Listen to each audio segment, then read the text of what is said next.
Shahdarul Indonesia memiliki KRI Sultan Iskandar Muda 367 sebagai alat utama sistem persenjataan atau alutsista kapal perang TNI Angkatan Laut. Berikut informasi selengkapnya.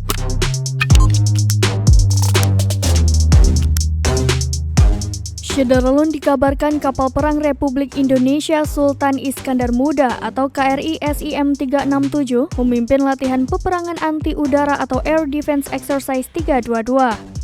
Diketahui ada dua unsur lain kapal perang negara yang tergabung dalam Maritime Task Force atau MTF UNIFIL, yaitu kapal perang Turki TCG Yavuz dan kapal perang Yunani HS Nikophoros Fokas. KRI Sultan Iskandar Muda diketahui dinahkodai oleh Komandan Letkol Laut Abdul Haris selaku Komandan Satgas atau Dan Satgas MTF 18M Garing UNIFIL. Kegiatan berlangsung di Laut Mediterania, Libanon pada 6 Juni 2022. Adapun kegiatan latihan ADEX 322 diawali dengan helikopter AS565 MBI Panther yang onboard di KRI SIM 367 take off dari atas geladak heli. Saat berlangsung, helikopter Panther dengan sebutan Garuda bertindak sebagai helikopter musuh yang terbang rendah atau Low Slow Flyer atau LSF.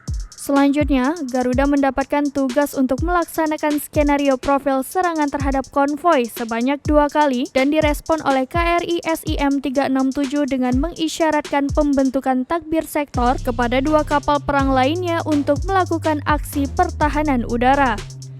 Di sela-sela latihan, Dan Satgas MTF 18M Garing UNIFIL Letkol Laut Abdul Haris menyampaikan suatu kehormatan bagi KRI SIM 367 didaulat sebagai pemimpin serial latihan dan bertindak selaku High Value Unit sekaligus sebagai Anti-Air Warfare Commander.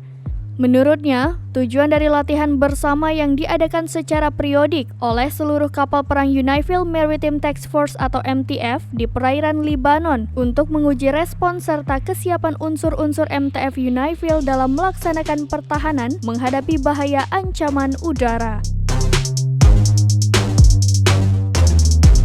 Demikian informasi terkini, Shahdarul saksikan terus berita lainnya di kanal YouTube Serambi On TV dan Facebook serambinews.com.